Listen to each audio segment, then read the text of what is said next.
Olá, tudo bem? Eu sou o professor Miles e na aula de hoje nós vamos falar sobre conjuntos. Conjuntos é um conteúdo que sempre cai em provas de concurso, vestibular, Enem. E para nos dar uma aula sobre isso, eu convidei o meu grande amigo o professor Jefferson, do canal Heavy Metal Mática.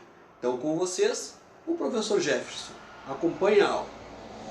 E aí pessoal, tudo bem? Aqui é o professor Jefferson do canal Heavy Metal Mática, o canal de matemática mais heavy metal na internet. Hoje estou aqui no canal do professor Miles, professor de matemática, meu parceiro aí do YouTube Educação, para fazer uma collab, uma participação aqui no seu canal. E hoje eu vim para dar umas dicas sobre problemas de conjuntos, pessoal. Vou tentar ser breve, mas sem deixar de dar as principais dicas, as principais partes do conteúdo de teorias de conjuntos, certo? Eu vou começar dando um exemplo de um problema que tem dois diagramas, que é esse aqui, ó. Numa pesquisa verificou-se que das pessoas consultadas, 100 liam o jornal A, 150 liam o jornal B, 20 liam os dois jornais, A e B, e 110 não liam nenhum dos dois jornais. Pergunta: quantas pessoas foram consultadas? Pessoal, a teoria dos conjuntos, você deve tomar muito cuidado. Por quê? Usa-se muito aqui, pratica-se muito aqui o raciocínio lógico, certo? Quando diz ali no problema que 100 liam o jornal A e 150 liam o jornal B, 20 liam os dois jornais, não significa que você deve somar 100 mais 150 mais 20 para ter quem lê os jornais A e B. Isso é uma coisa muito comum acontecer, né? O pessoal que está fazendo uma prova ou de concurso de vestibular, é muito comum as pessoas errarem. Então assim, ó, pessoal, raciocínio lógico tem que ser muito praticado. Então você tem que pensar muito bem no problema. Se 100 liam o jornal A, nada impede de algumas pessoas daquelas 100 ler também o jornal B. Se 150 lêem o jornal B, não significa que 150 lê só o B. Pode ter pessoas ali que também leiam A. Tanto é que 20 pessoas leem A e B.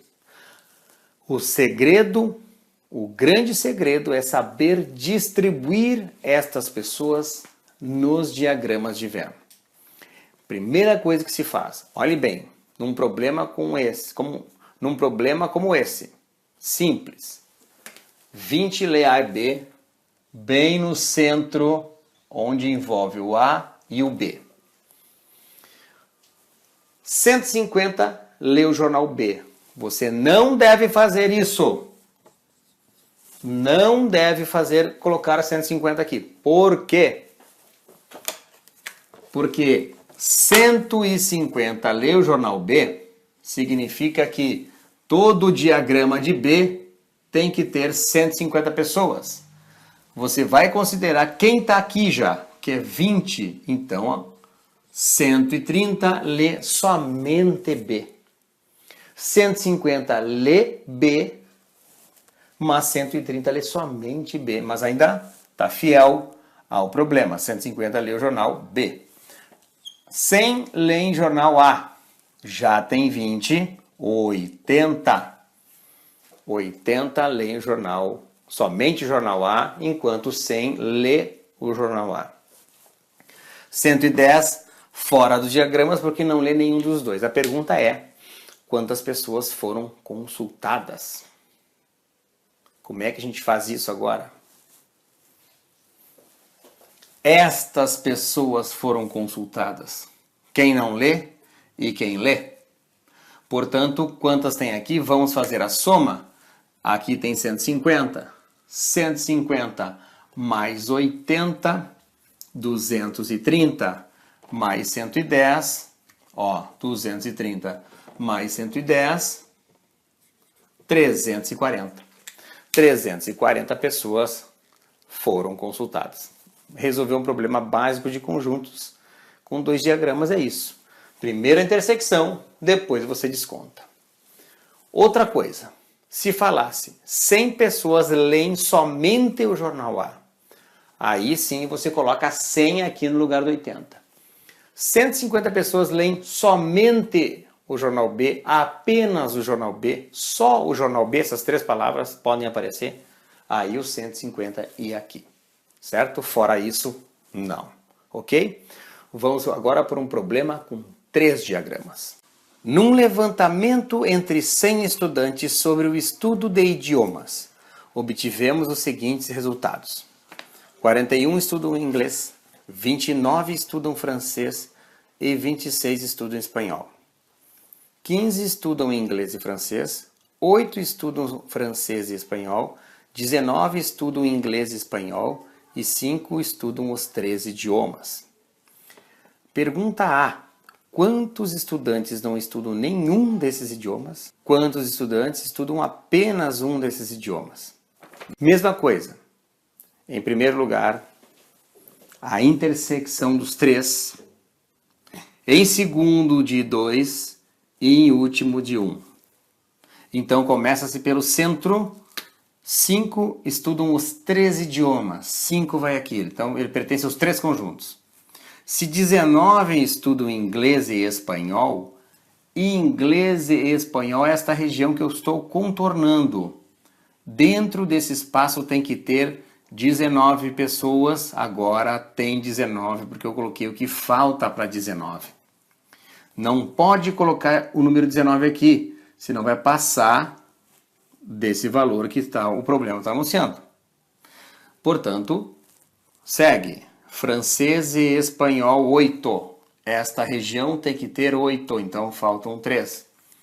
Inglês e francês, 15. Essa região tem que ter 15, então aqui falta 10. Sempre considero 5 como que está nos 3. 26 estudam espanhol. Aqui, espanhol 26. Então, nesse conjunto E, que é de espanhol, tem que ter 26 pessoas.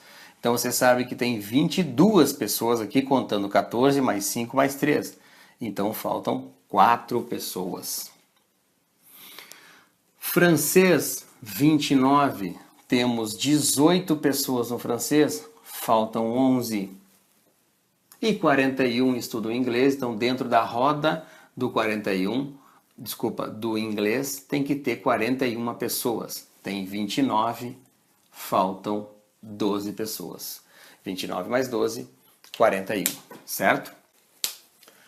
Olhando para cá, se responde as perguntas, que são 2.